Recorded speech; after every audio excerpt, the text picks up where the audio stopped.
시편 38편 1절부터 22절까지 교독하겠습니다. 여호와여, 주의 노하심으로 나를 책망하지 마시고 주의 분노하심으로 나를 징계하지 마소서. 주의 진노로 말미암아 내 살에 성한 곳이 없사오며 나의 죄로 말미암아 내 뼈에 평안함이 없나이다.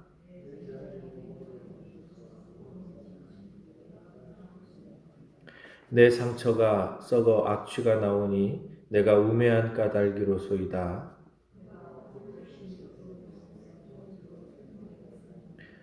내 허리에 열기가 가득하고 내 살에 성한 곳이 없나이다.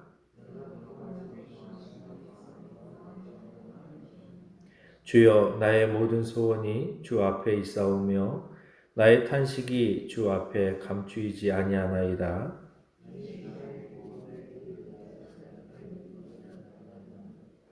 내가 사랑하는 자와 내 친구들이 내 상처를 멀리하고 내 친척들도 멀리 섰나이다.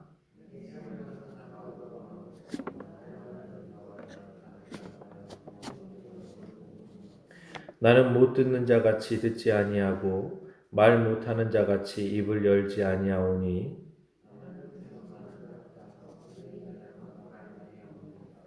여호와여, 내가 주를 바라싸우니 내 주 하나님이 내게 응답하시리이다.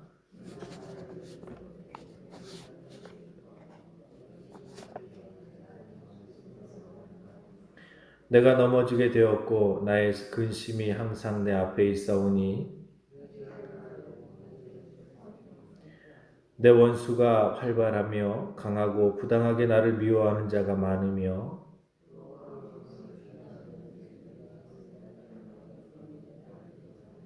여호와여, 나를 버리지 마소서. 나의 하나님이여, 나를 멀리하지 마소서.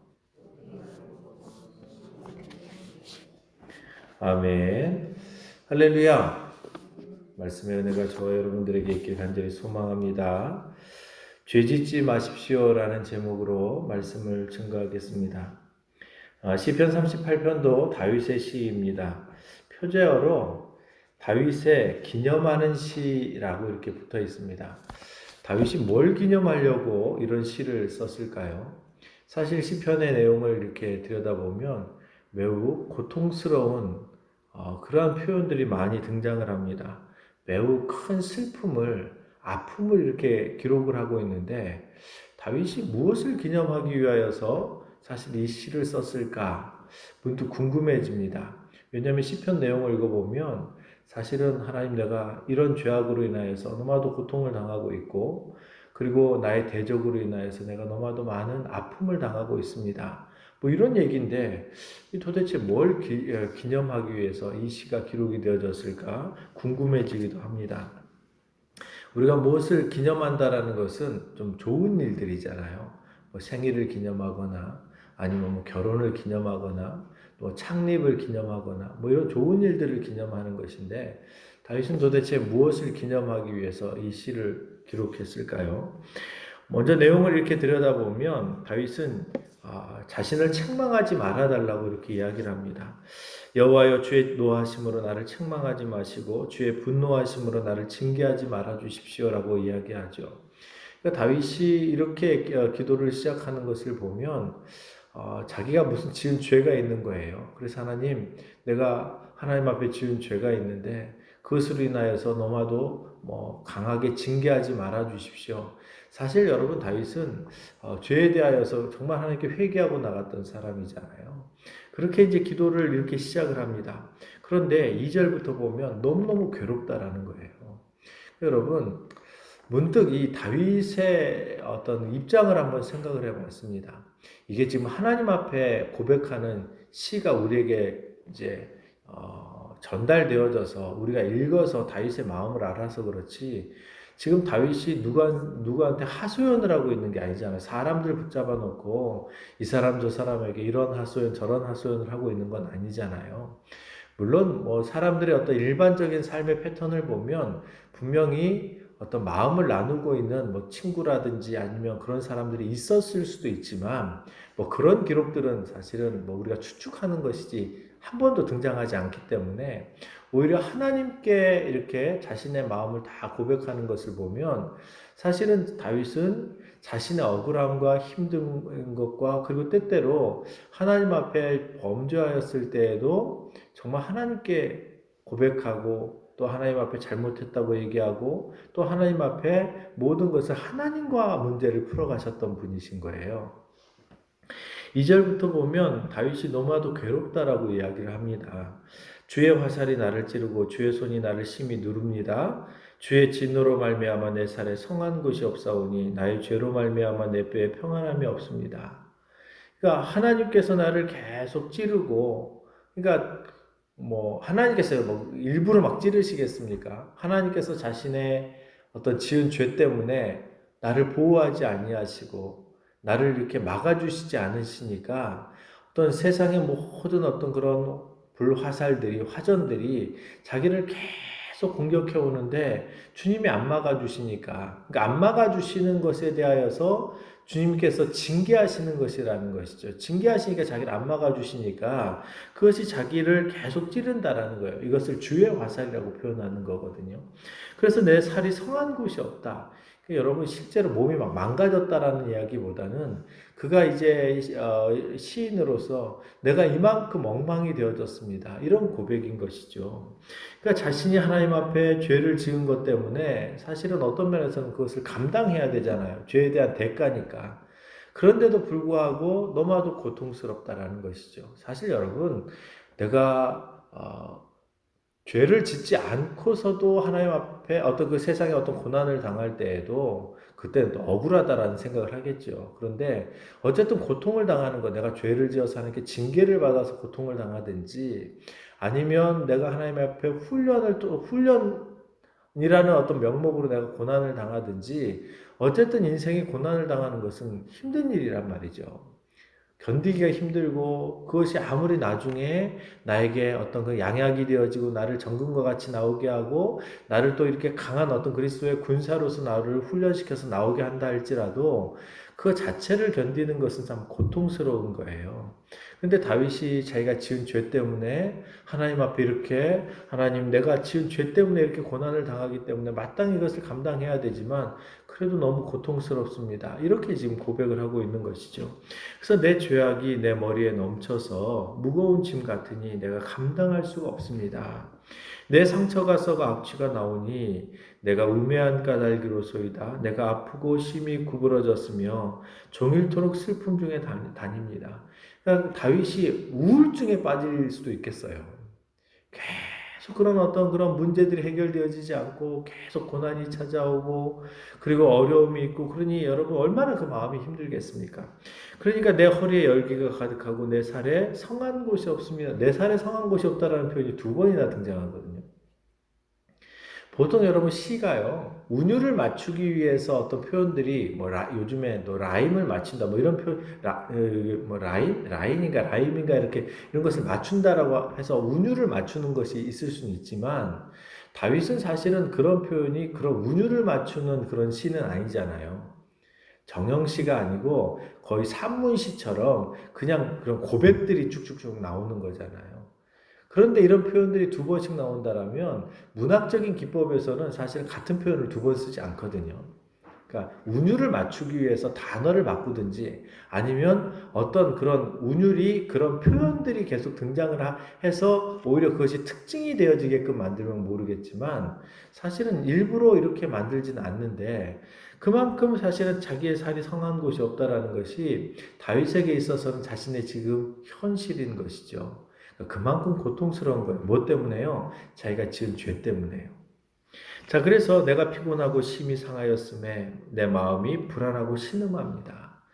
그래서 사실 마음이 불안하고 신음하다라는 것이 어떤 면에서 굉장히 이해가 되어져요. 여러분 간혹 가다가 이제 범인이 잡히지 않았는데 범인들이 자수를 하는 경우가 있습니다. 나중에 이제 그분들 취재하다가 이렇게 나오는 이야기들이 어떤 이야기냐면 자기가 불안해서 도저히 못 견디겠다라는 거예요. 그 사람들이 경찰에서 못 잡았어요. 왜냐하면 워낙 완벽하게 죄를 지어놔가지고. 그런데 자기 자신은 불안해서 못 살겠더라는 거예요. 그래서 자수하는 사람들이 종종 있더란 말이죠. 그러니까 여러분 사람들의 마음에 평안이 깨지고 어떤 죄로 인하여서 불안한 이 심리를 가지고 산다라는 것이 이게 사실은 어떤 면에서 하나님께서 인간에게 주신 징계의 방법인 거죠. 너마도 그 죄에 대해서 불안하고 내가 저지른 행위에 대하여서 마음이 불편하고 근데 물론 이제 여러분 양심이 완전히 사라져버리고 화인 맞았다라는 본문이 이제 성경에 이제 등장을 하는데요. 양심이 화인을 맞았을 정도면 이제 그 양심조차도 없는 사람들이죠. 이게 진짜 악한 사람들이죠. 하나님께서 사람에게 주신 이 장치 중에 하나가 양심이라는 장치인데요. 죄를 지으면 그 죄에 대해서 불편한 마음이 생겨지고 또 거기에 대하여서 반성하는 마음들이 생겨지고 불안한 마음을 갖게 하신단 말이죠. 그래서 그래도 마음이 불안하고 어떤 것들에 대해서 계속 생각한다는 건 양심이 아직 살아있기 때문이죠. 특별히 예수를 믿으면요. 우리가 새롭게 거듭나게 되어지면 이 양심이 다시 회복이 되어지기 시작하거든요. 그래서 사실은 그리스도인들이 죄에 대해서 더 민감하게 되어지는 것 같아요. 남들은 사실은 거기에 대해서 나쁜 짓 해놓고 별로 그렇게 이렇게 잊어버리고 막 살아가는데 예수 믿는 사람들은 뭔가 조금만 다른 사람들에게 좀 이렇게 뭔가 좀 실수를 한 것 같고 그러면 그것 때문에 되게 많이 괴로워하거든요. 그건 그 사람이 양심이 아직 살아있기 때문이죠. 양심이 점점 깨어나고 있기 때문이죠. 그렇습니다. 이 다윗이 그렇게 자신이 그렇게 괴로워하고 했던 것이 하나님 앞에 정말 죄송스럽고 그리고 그 죄에 대하여서 하나님 앞에 너무나도 불편하고 그런데 또 하나님께서 거기에 대해서 징계하셔서 지금 고난을 지금 겪고 있으니까 이 고난이 견디기가 너무 어려운 거죠. 그래서 주님 9절에 나의 모든 소원이 주 앞에 있사오며 나의 탄식이 주 앞에 감추이지 아니합니다. 그러니까 계속 하나님 앞에서 탄식을 하는 거예요. 여러분 사람의 근심이 있으면요 그 표정으로 다 드러난다고 그래요.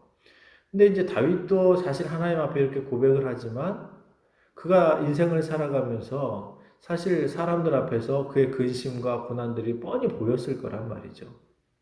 그러니 여러분 주변에 있는 사람들이 또 뭐라고 하겠어요? 하나님을 믿고 믿음 생활을 잘 감당한다는 사람이 어떻게 날마다 무슨 일만 있으면 하나님께 여쭤보던 사람이 저렇게 마음에 근심이 있고 걱정이 있으면 저 사람 하나님의 도움을 못 받나 봐. 이게 이제 또 다윗에게는 고통이 되어지는 거예요.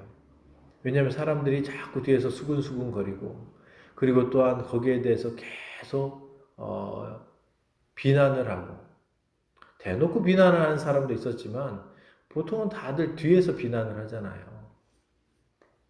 자, 그런 것으로 인하여서 하나님 앞에 정말 탄식 감추어지지 않는다라는 거죠. 하나님 앞에 나오면 그래도 이제 사람들을 통해서 문제를 해결하기보다는 다윗은 하나님과 이제 소통을 하면서 문제를 해결했던 분이시기 때문에 하나님 앞에만 나오면 탄식을 하는 거예요. 그러니까 사실 여러분 여기 지금 뭐 탄식에 관련된 시들이 많잖아요. 하나님 내가 너무나도 고통스럽습니다. 이런 탄식들이 많은 거예요. 이런 시가 한두 번 있는 게 아니잖아요. 저는 시를 잘 못 써서 그런지 사실은 뭐 이런 시를 잘 뭐 이렇게 잘 고백하는 것도 어렵지만 다윗은 자기가 시를 기록을 했는데 이런 시들이 굉장히 많이 남아 있는 거예요. 그러니까 여러분 다윗의 어떤 그런 인생을 보면 뭐 그분의 어떤 그런 성공도 보여지지만 그의 인생은 정말 탄식과 슬픔으로 고난으로 이렇게 점철되어져 있는 것 같다라는 생각이 들어진단 말이죠. 그러면서 이제 10절부터 두 번째 호소를 해요. 내 심장이 뛰고 내 기력이 쇠하여 내 눈의 빛도 나를 떠났나이다. 그러니까 눈이 총명해지지 않는 거죠. 초롱초롱하지 않는 것이죠. 내가 사랑하는 자와 내 친구들이 내 상처를 멀리하고 내 친척들도 멀리 섰나이다. 그러니까 주변에 있는 사람들이 다 자기를 떠나는 거예요. 내 생명을 찾는 자가 올무를 놓고 나를 해하려는 자가 괴악한 일을 말하여 종일토록 음모를 꾸미니 사실 하나님 앞에 내가 죄를 지은 것은 내가 하나님 앞에 죄를 졌는데 그것의 어떤 그런 그 하나님의 징계로 주변에 있는 사람들이 계속 악한 계략을 짜고, 물론 또 다윗이 빈틈을 보인 것들도 있었겠죠. 뭐 바세바 사건이라든지 뭐 여러 가지 어떤, 그러니까 도대체 이게 어느 때인지 이제 몰라서 이게 정확하게 우리가 이거다라고 얘기하기는 어렵지만, 다윗이 하나님 앞에 지금 범죄한 것으로 인하여서 계속 자기가 지금 어려움을 당하는데, 그러니까 자기를 대적하는 사람들이 있는 말 없는 말 해가지고 계속 고통스럽게 하는 거예요. 여러분, 견디기가 힘든 것이죠. 여러분들 이런 일을 겪지 않기를 간절히 축원합니다. 여러분, 사실 다윗이 이런 일을 겪었을 때에 견딜 수 없다라는 것, 다윗의 입장에서 견딜 수 없다라는 것을 보면 사실 우리는 이런 일은 없어야 되는 거예요. 사람들에게 그렇게 비난을 당하고 또 고통을 당하고 또 음모를 꾸미고, 그래서 13절에 나는 못 듣는 자 같이 듣지 아니하고 말 못하는 자 같이 입을 열지 아니하오니 나는 듣지 못하는 자 같아서 내 입에는 반박할 말이 없나이다. 무슨 말입니까? 사람들이 막 비난을 해도 거기에 대해서 그 반론을 제기하거나 맞서서 싸우지 않았다라는 거예요. 하나님께서 징계하시는 것이니까 내가 감당해야지. 그리고 또 사실은 뭐 이런 것을 가지고 맞서서 싸우게 되어지면 일이 더 커지는 거잖아요. 그러니까 사실은 다윗은 이런 어떤 사람들의 음모라든지 이런 일이 있으면 더 뭐 했냐면 더 그냥 침묵을 하고 하나님 앞에만 나와서 기도하고, 하나님, 자기 자신의 죄에 대해서는 회개하고 혹시라도 자기가 죄를 지은 것이 아니라면 하나님 앞에 고백을 하면서 하나님께서 그것을 신원해 달라고 이렇게 고백하는 것이죠. 자, 그래서 세 번째로 계속해서 강구하는 것이 이제 15절부터 나오는데요. 여호와여, 내가 주를 바라사오니 내 주 하나님이 내게 응답하시리이다. 분명히 하나님께서는 내가 기도하면 응답해 주실 것이다. 그럼 내가 말하기를 두렵건대 그들이 나 때문에 기뻐하며 내가 실족할 때에 나를 향하여 스스로 교만할까 하였나이다. 그들이 내가 진짜 잘못해가지고 내가 막 내가 그들에게 죄를 져가지고 내가 어려움을 당하는 것 싫어하는 어떤 그런 생각들을 하지 않게 그렇게 기도하는 것이죠. 내가 넘어지게 되었고 나의 근심이 항상 내 앞에 있사오니 내 죄악을 아뢰고 내 죄를 슬퍼함이니이다.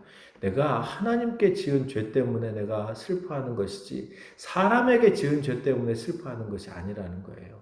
여러분, 그리스도인들이 죄인이라고 고백하고 회개하고 나가는 것은 내가 진짜 무슨 어떤 나쁜 짓을 했기 때문에 죄를 지었다고 회개하는 게 아닙니다. 정말 그런 나쁜 짓을 했다면 그건 뭐 대외적으로나 법적인 책임도 져야 되는 것이죠. 근데 다윗은 지금 그런 문제는 아닌 것 같아요. 하나님 앞에 범죄하고 사람에게 범죄하는 것이 아니라 하나님 앞에 범죄하고 또 하나님과 어떤 그런 관계성 속에서 자신이 지은 죄가 있어서 하나님께 고백을 하는데, 그래서 어려움을 당하고 있는데 사람들은 하나님께 도움을 받지 못한다라고 계속 비난하고 이런 것들로 인하여서 사람들이 기뻐하지 않게 그렇게 하나님께서 은혜를 베풀어 달라고 기도하는 것이죠. 그러면서 또한 내 원수가 활발하며 강하고 부당하게 나를 미워하는 자가 많으며 또 악으로 선을 대신하는 자들이 내가 선을 따른다는 것 때문에 나를 대적합니다. 그러니까 내가 말씀을 따라가고 하나님을 따라가는 것 때문에 그런 이유 때문에 사람들이 비난을 하고 조롱한다라는 거죠. 그러니까 여러분들이 만약에 말씀대로 살아가잖아요. 사람들이 여러분 비난해요. 여러분들이 말씀대로 살기 위해서 정직하게 행하고 정직하게 세금을 내고 사업하는 사람들이 정직하게 모든 일을 행하고 만약에 그렇게 살아가면요, 주변에 있는 사람들이 너만 교회 다니냐? 핍박을 하기 시작하거든요. 너만 의롭냐? 사실 여러분, 이러한 것들이 오히려 믿지 않는 사람들이 비난하는 것은요, 그러려니 할 수도 있어요. 왜요? 그 사람들은 예수 안 믿으니까, 모르니까. 근데 예수 믿는 사람들이 또 주변에서 막 조롱하는 경우도 있단 말이죠. 너만 신앙생활 잘하냐? 근데 사실 우리가 그렇게 당하는 경우도 있고요. 또 어떤 때는 우리가 다른 사람에게 그렇게 얘기하는 때도 있는 거죠. 저는 전에 한번 그런 비슷한 일을 한번 제가 함께 사역했던 전사님이 그런 비난을 받는 걸 봤거든요. 그러니까 내가 선을 따른다라는 것 때문에 나를 대적하는 사람, 나를 조롱하는 사람들이 생긴다라는 거죠. 그러니까 다윗은 억울한 거예요. 내가 하나님께 범죄해서 하나님께 징계를 받는 건 맞는데 내 죄 때문에 내가 하나님 앞에 내가 야단을 맞는 것은 맞는데 그런데 사람들이 내가 하나님의 말씀대로 따르고 그래서 내가 고통스러워하는 선을 따른다라는 것 때문에 사람들이 자꾸 내가 저 분명히 지은 죄가 있어서 그러는 거야. 마치 욥이 당했던 것처럼 그렇게 조롱을 한다라는 것이죠. 그러니까 여러분, 자신이 그런 어려움을 당하고 고통을 당하는 것이 그리고 사람들에게 비난을 당하고 이런 것들이 자신이 하나님 때문이지 무능력해서 지금 그런 어려움을 당하고 있는 것은 아니라는 것이죠. 근데 사람들은 무능력해서 당한다고 생각을 해요. 말씀 때문에 인내하고 견뎌나가는 것인데. 그래서 다윗이 마지막으로 고백하는 게 하나님, 나를 버리지 말아 주십시오. 나의 하나님이여 나를 멀리하지 마시옵소서. 속히 나를 도우시고 도와주십시오. 나의 구원이시여. 라고 이렇게 시를 마무리하고 있습니다. 다윗이 오늘 본문을 보면 무엇을 기념하는 걸까요? 죄를 기념하는 것 같아요. 이게 표현이 좀 이상하긴 한데요. 죄를 지으면 하나님 앞에 이렇게 죄를 지으면 이렇게 고통스럽다라는 거죠. 하나님 앞에 떳떳하지 못하니까 하나님 앞에 나가는 것도 부끄럽고 그리고 또 기도를 해도 하나님께서 또 응답 안 하시는 것 같고 그래서 죄를 지으면 이렇게 고통스럽다라는 거예요. 그러니까 무슨 말입니까? 죄 짓지 말라는 거죠. 하나님의 진노를 그대로 받아야 하기 때문에 너무나도 고통스러운 삶을 살아야 되니까 죄 짓지 말고 살아야 합니다. 라고 지금 다윗이 우리에게 이야기해 주고 있는 것입니다. 그러므로 저와 여러분들이 오늘 하루를 살아가실 때 여러분 하나님과의 관계가 깨지고 하나님께 죄를 지으면 이렇게 우리의 인생에 어려움과 고난들이 찾아오고요. 물론 여러분 때때로 훈련을 통해서 훈련을 시키기 위해서 더 좋은 어떤 그런 삶을 또 어떤 그리스도인이 되어지기 위해서 하나님께서 우리에게 고난을 허용하시는 경우도 있습니다. 그래서 고난 자체를 모든 것을 다 죄로 이렇게 이야기하는 것이 옳지는 않지만 그래도 다윗이 오늘 이야기하는 것은 자신이 당하는 모든 어떤 어려움과 고난은 죄 때문이라는 거예요. 그래서 죄 짓지 말아야 합니다. 그래서 죄를 기념하는 거예요. 죄를 지으면 어떤 일이 벌어지는지.